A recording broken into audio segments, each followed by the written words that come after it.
Global tribe of firekeepers. There we go. So this is part 3 of the hand drill, trying to keep it blisterless and callousless off your hands. I'm going to show you what it is that I would do. For example, when I have to do a couple hand drills in a row. And so how I'm going to do that today is these 3 kits are going out to someone who ordered them, and I have to test them to see if they work before they leave, before I ship them. So I'm going to go over that in a minute.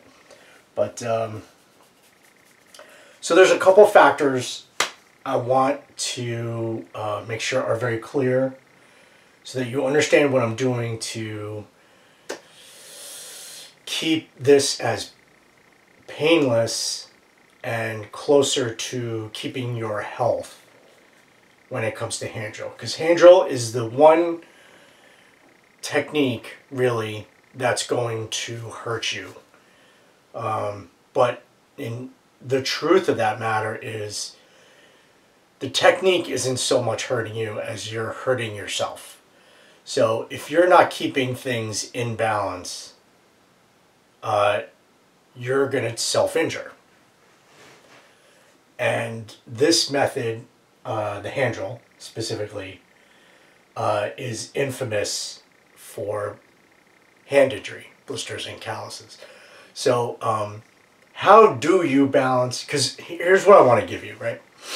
I want to give you things that are actionable, meaning that I could take that information and I can use it right away, right? So there are 22 variables to doing Phryction Phyre. If you could balance these 22 things, you can make Phryction Phyre from just about any kind of wood.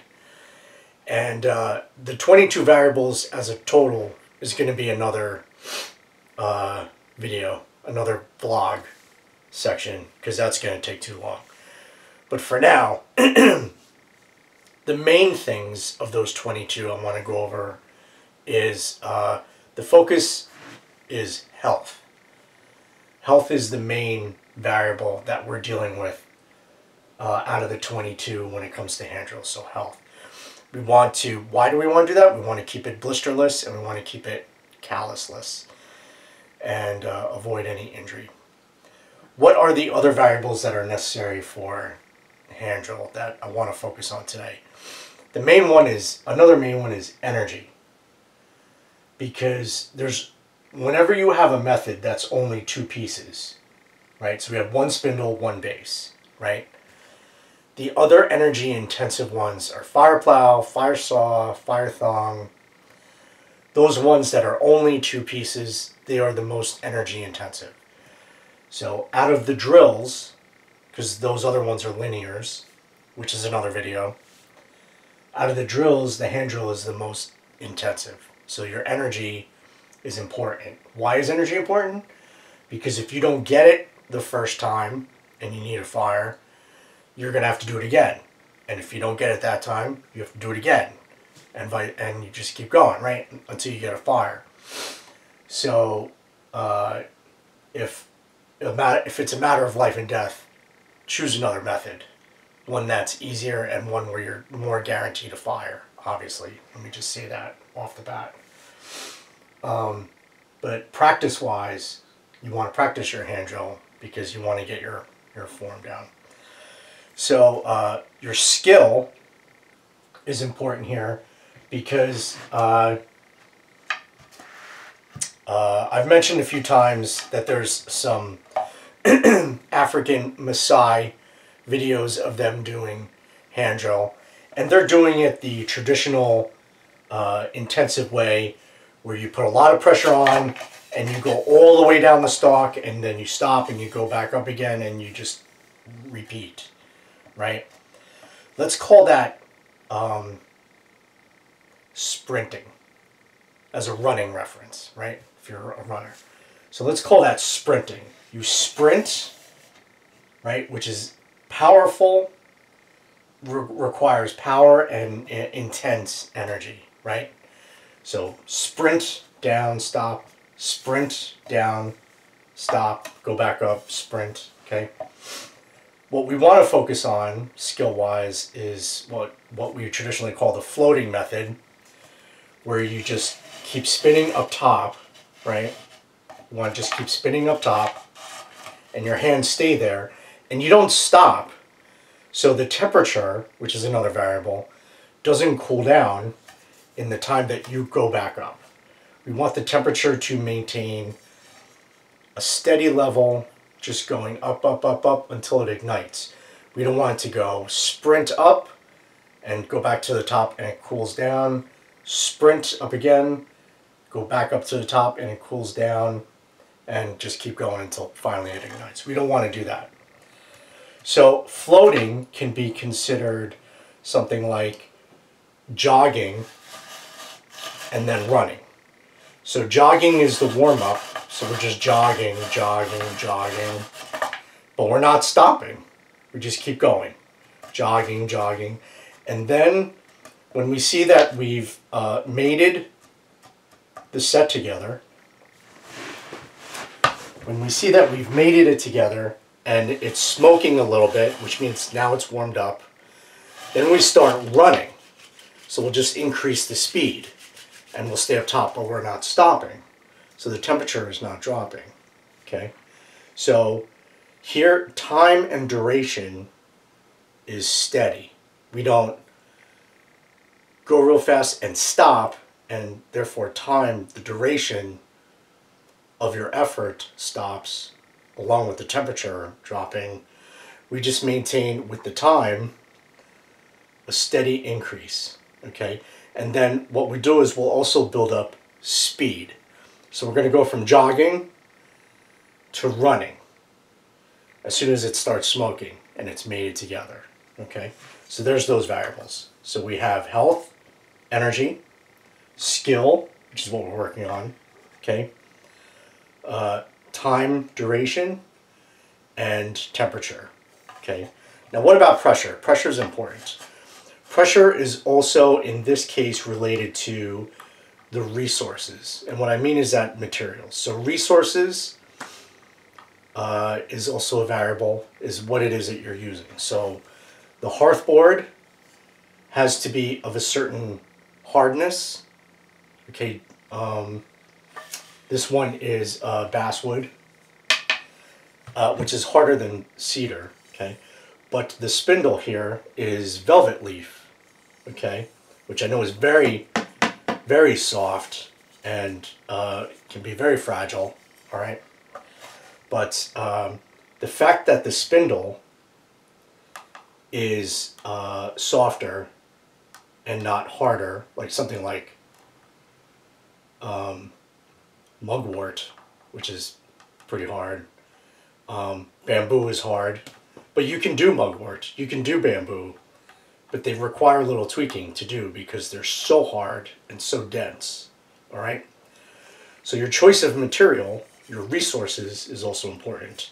Now, because I've chosen a lighter resource, a lighter material, I don't need to apply as much pressure.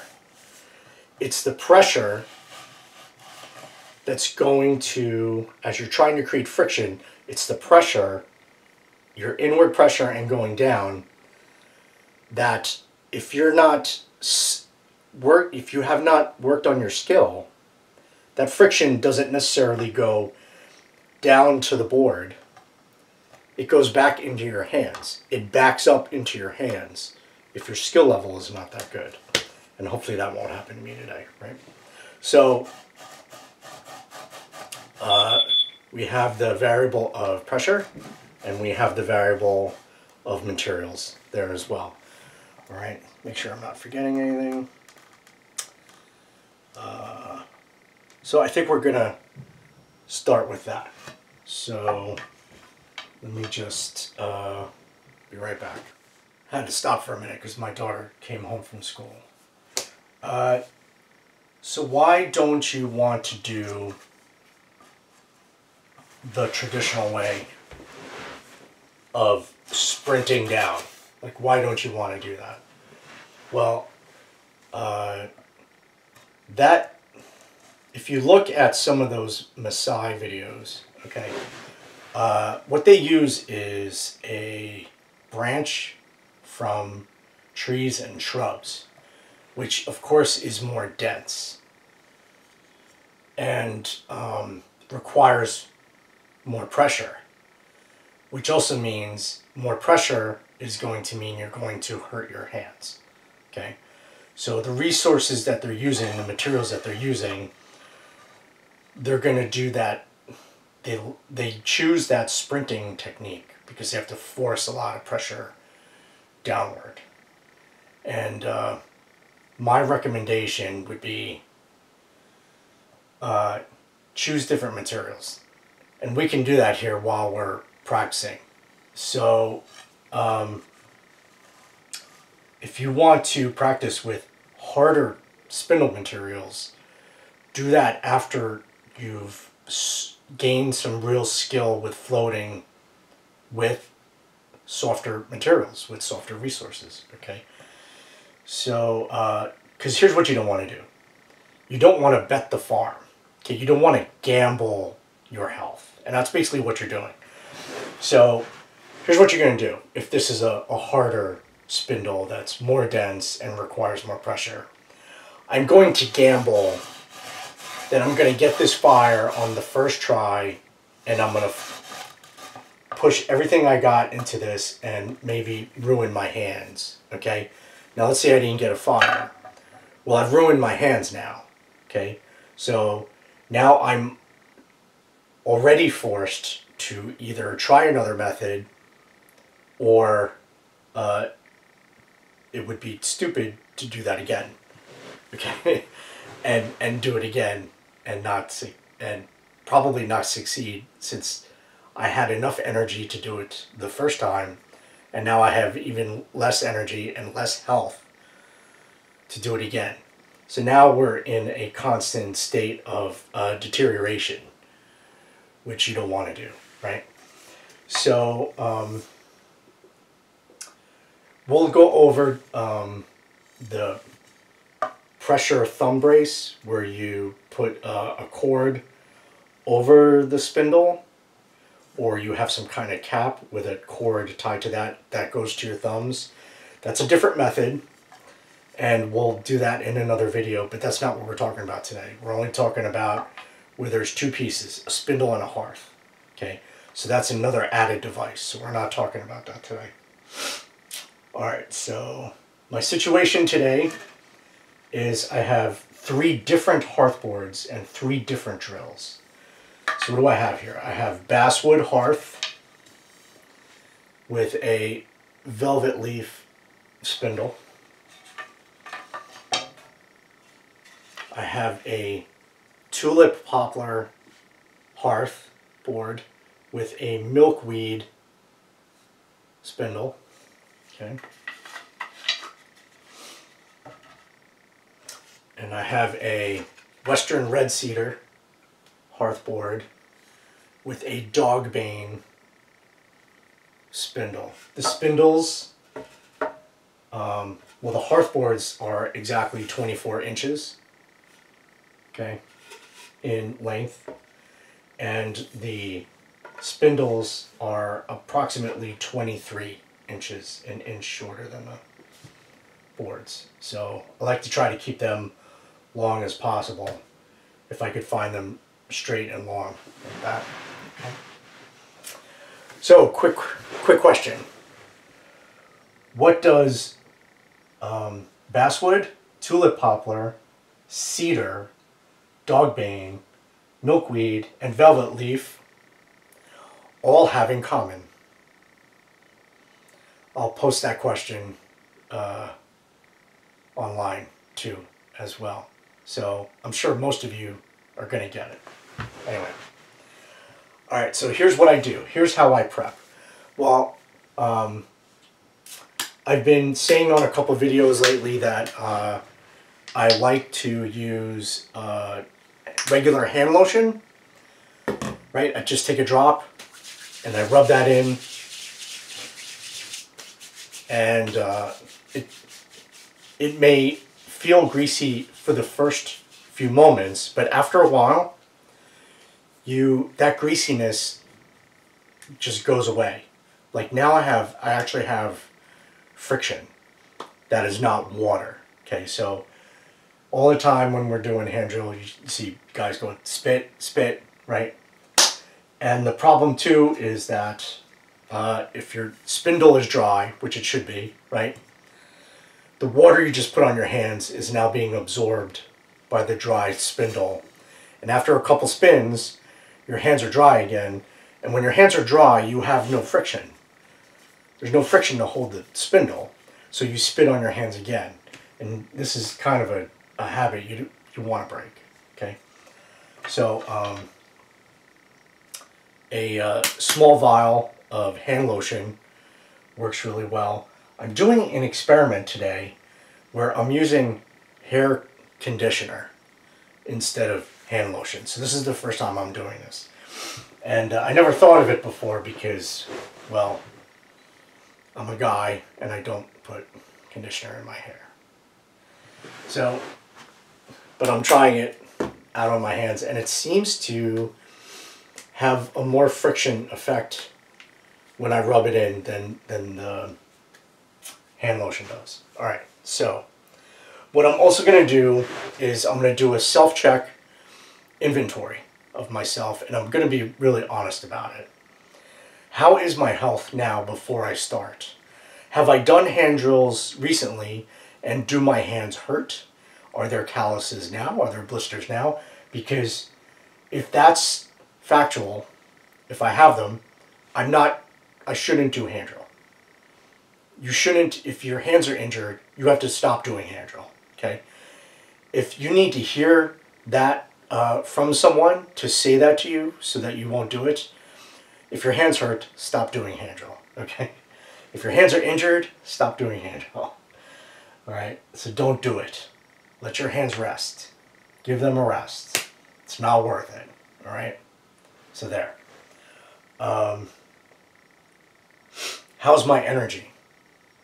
Just do an inventory check. Do I think I could, you know, spin the spindle for at least 60 seconds for a minute to acquire a call, and maybe longer, because when you're doing the flowing technique, you're going for time, right? It's not just a sprint. I'm going from a jog to a run. Okay, think of it that way, without stopping.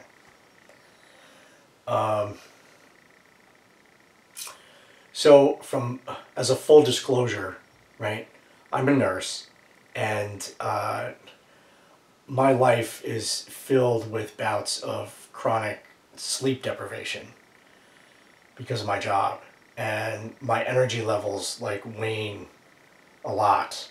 And I know how my chronic sleep deprivation manifests in myself is I get weakness. I get weakness in my legs and sometimes in my arms. Like I feel weak. In fact, I drop things.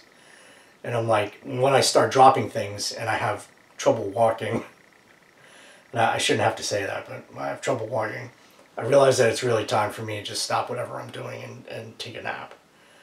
Or take a good long sleep if I can. It's hard to do that with my job.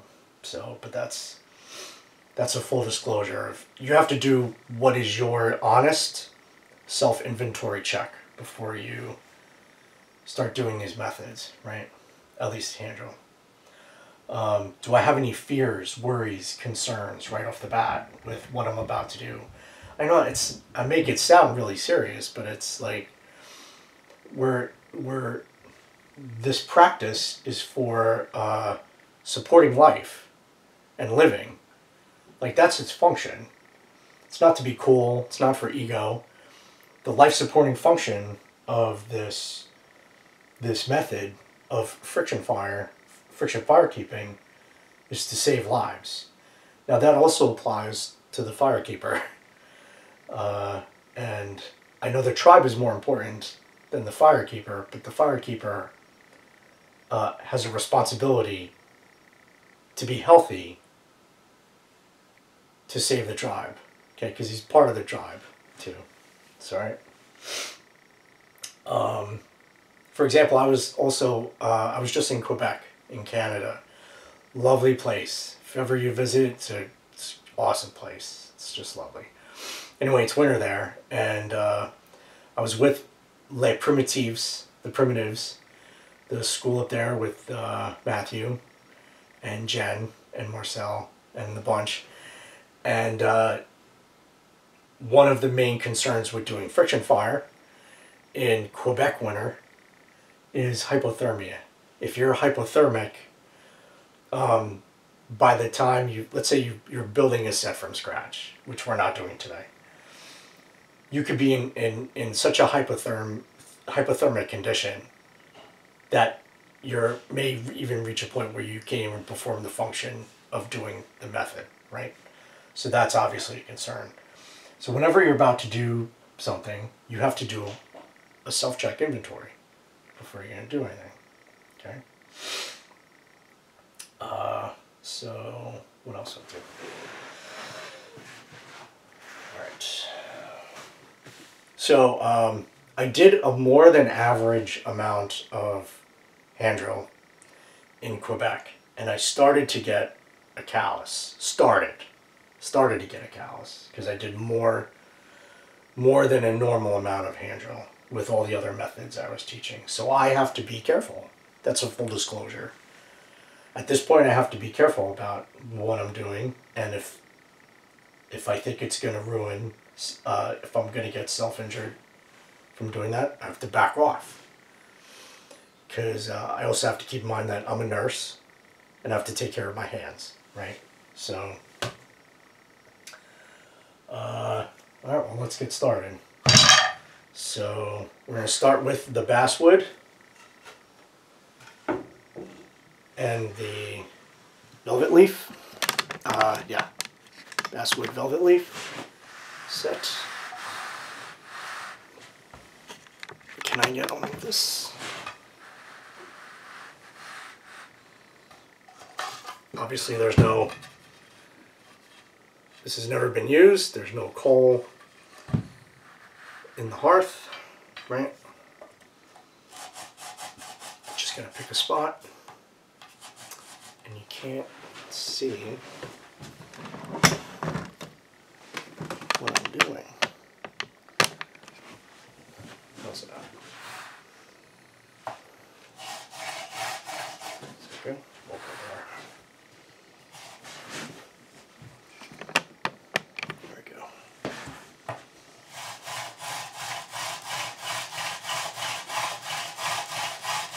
So we're going to assume that everything is in balance, okay?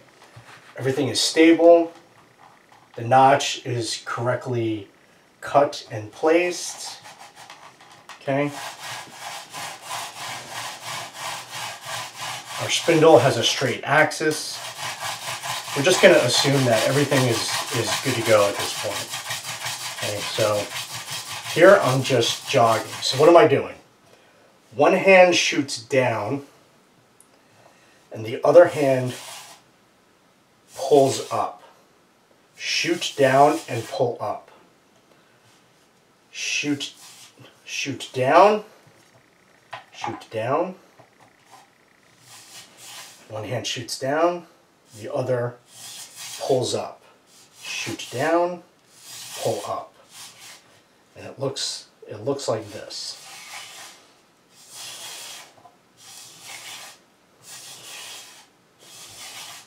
Can you see that? As I go faster, it looks like my hands are pretty straight. Okay, but this is the exaggerated motion of what I'm doing. This is the exaggerated motion. So now,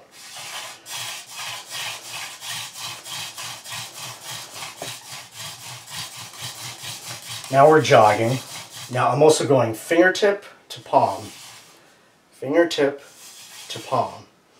And I'm getting about, there's a little mark here, which I don't know if you could see, but we're going to go 1, 2, 3 times around. So when I go from fingertip to palm, that's 3 rotations. So 1, 2, 3, 1, 2, 3, 1, 2, 3, 1, 2, 3. Also, the measurement of this velvet leaf is 7/16, 1 inch. It was just under ½ an inch at the bottom here, which means it's a little thinner here at the top. Okay. So I'm just going to relax, and I'm just focusing on my technique. Fingertip to palm. Okay. Now I'm getting some dust and some smoke, so now I'm going to start running.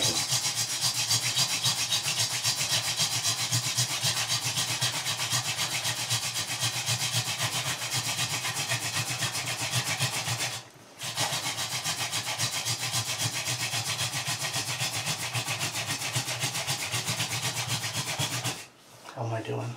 Getting there.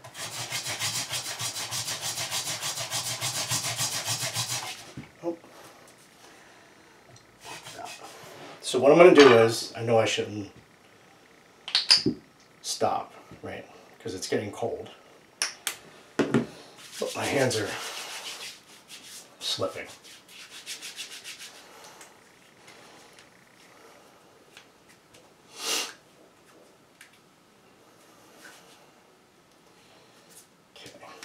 More friction.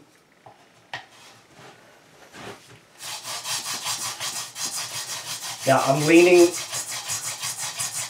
on the spindle slightly, not a lot, but enough. Trying to get as much rotation as I can.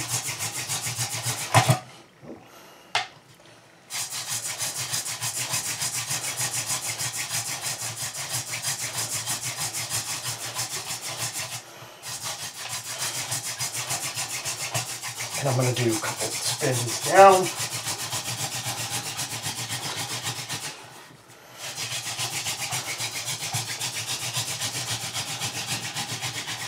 Right.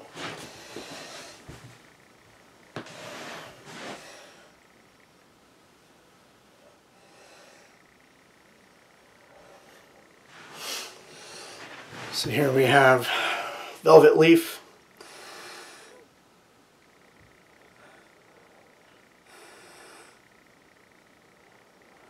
Velvet leaf on basswood. This set obviously works. So we're dealing with the energy variable. Okay. My hands are still good.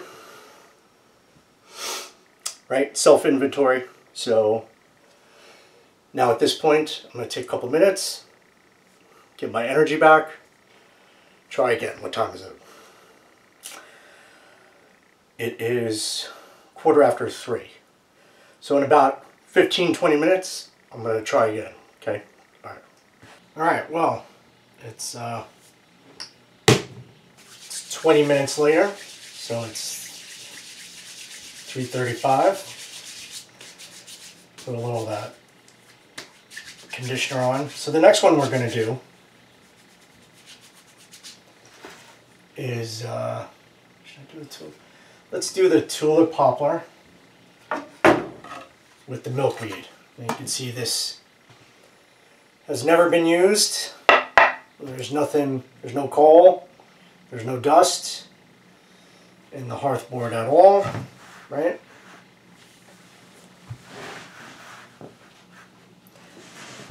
There's our milkweed. As you can see from the velvet leaf, down here, the entire outer bark, if you can call it bark, has been taken off, and all the outer bark on the milkweed has been taken off on the base end. It's going to spin. Now I'm just going to pick and choose any socket. And tell you what I'm going to do. I have it here. Where is it? I'm going to have a timer. And for laughs and giggles, where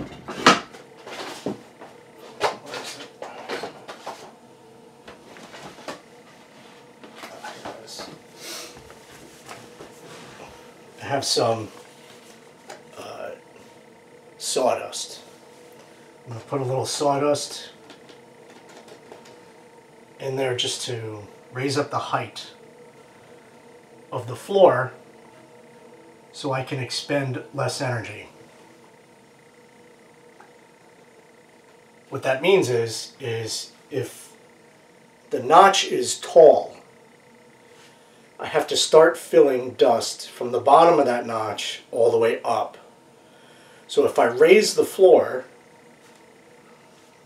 here with the sawdust, then I only need to fill a little bit of an amount. Then I only need to fill a little bit amount of dust this time, where it saves on energy and saves on time. Okay. All right. The timer, because the timer is not for how fast I go. The timer is just because it's not a race. I should be expected to go longer than a minute, though, to do this. So when you're practicing hand drill, don't think intensity and how short a time you should do it. You should practice your technique so that you're able to run a marathon and do it for a longer time. So it's not a sprint. It takes more time, and you should just start up with your jog, just jogging. Hear the squeak? And then the sound changes, which means we now have friction. Okay? And now I'm running.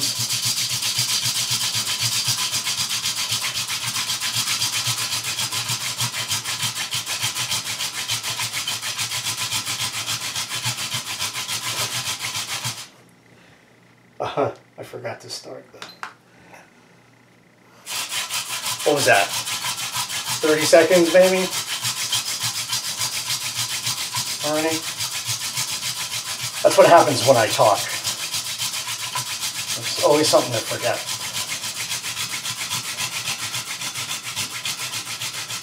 So we got quite a bit more smoke now, right? Just keep going, keep going.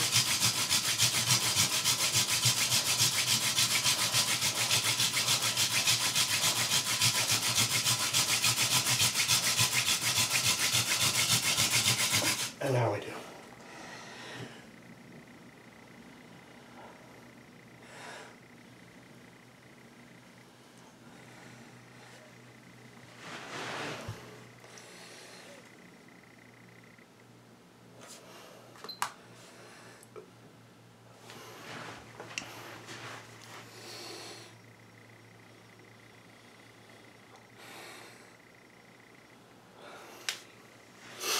So by raising the floor, remember how long the other one took?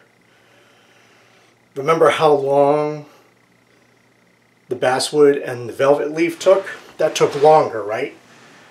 That required more energy. It looked like I exerted myself more than I did this one.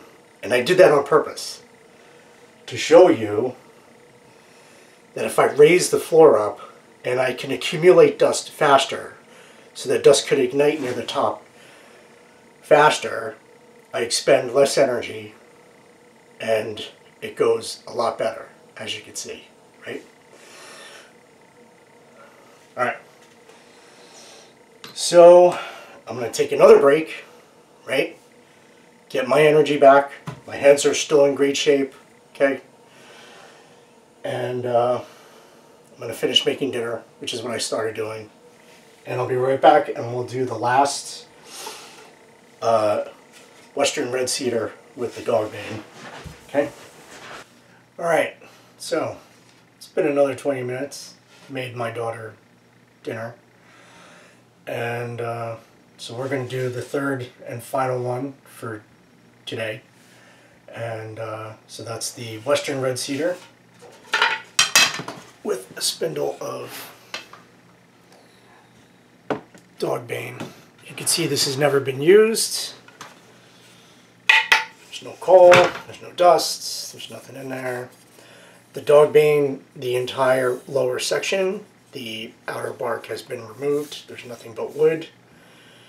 This has never been used before. So we're gonna condition our hands, just a drop.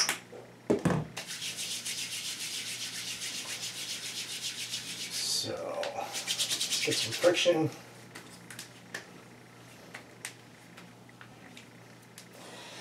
I'm gonna take a little bit of the sawdust. It's just plain sawdust. We're gonna raise the floor. Instead of raising the roof, we're gonna raise the floor and make that higher. Okay.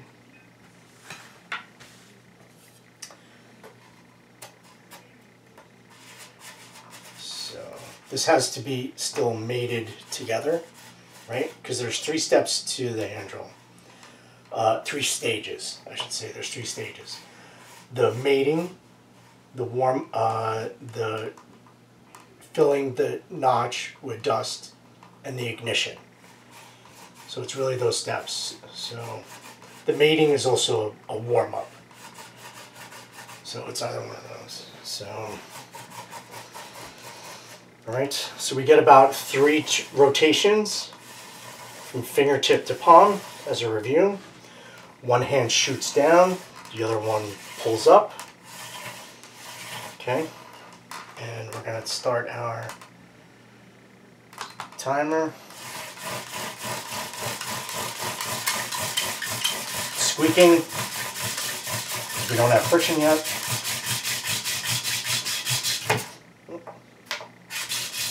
Don't pull up.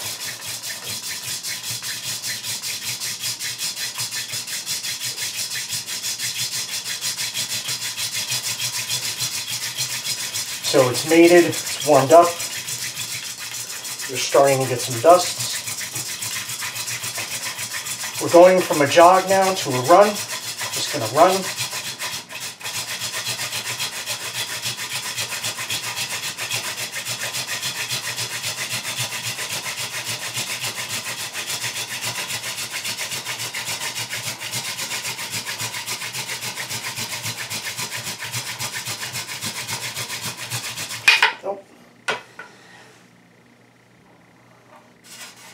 Almost right.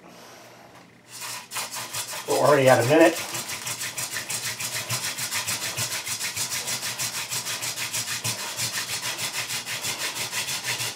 And I'm just going to do a rundown.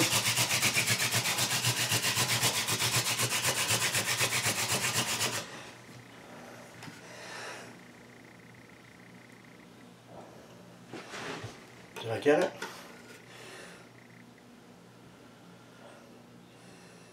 Not quite. So I didn't get it. So that's a minute and 30 seconds. And leave everything just the way it is. Don't touch anything. And we're just going to come back to that in a couple more minutes when I have more energy. But leave it just the way it is. Okay, so it's been 20 minutes. I'm back. I've left everything just the way it is. And we're going to get started again. And we've started the timer. One hand shoots down, the other one pulls up. Trying to get at least the full 3 rotations from the spindle. Right? We're jogging. warming up, jogging.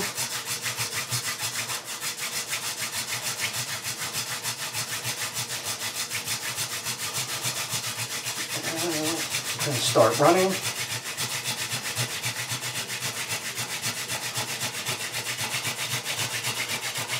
Trying to get as much smoke as we can. My hands are slipping, so I'm just going to go down. Okay. Get a good grip again, because I don't want to stop. Whoop.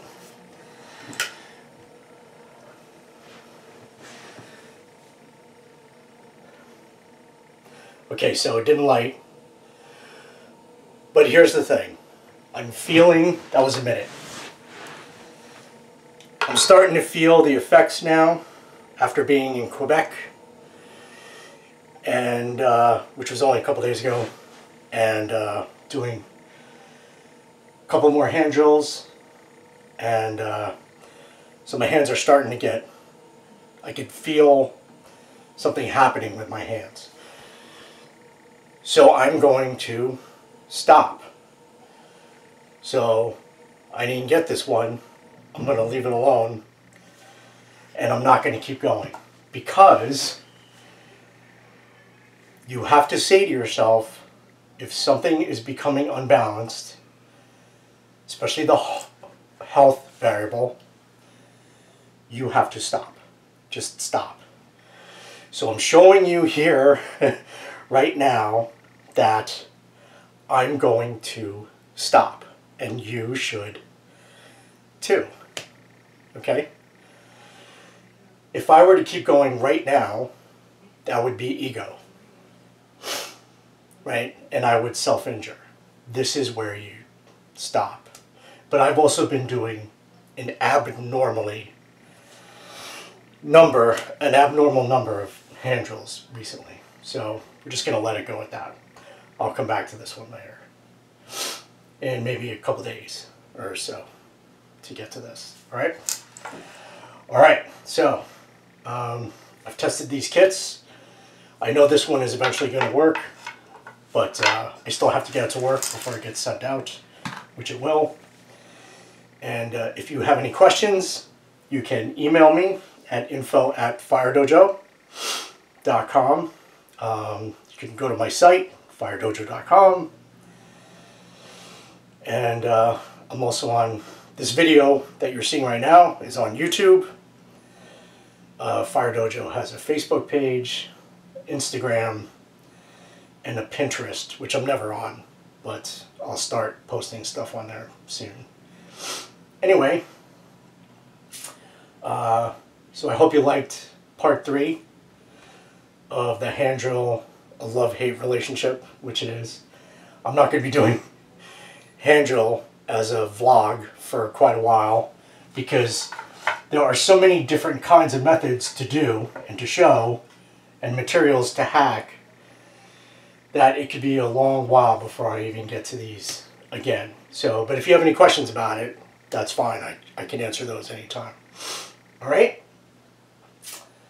So I want to leave you with, when you know it's time to stop, stop. Okay? All right.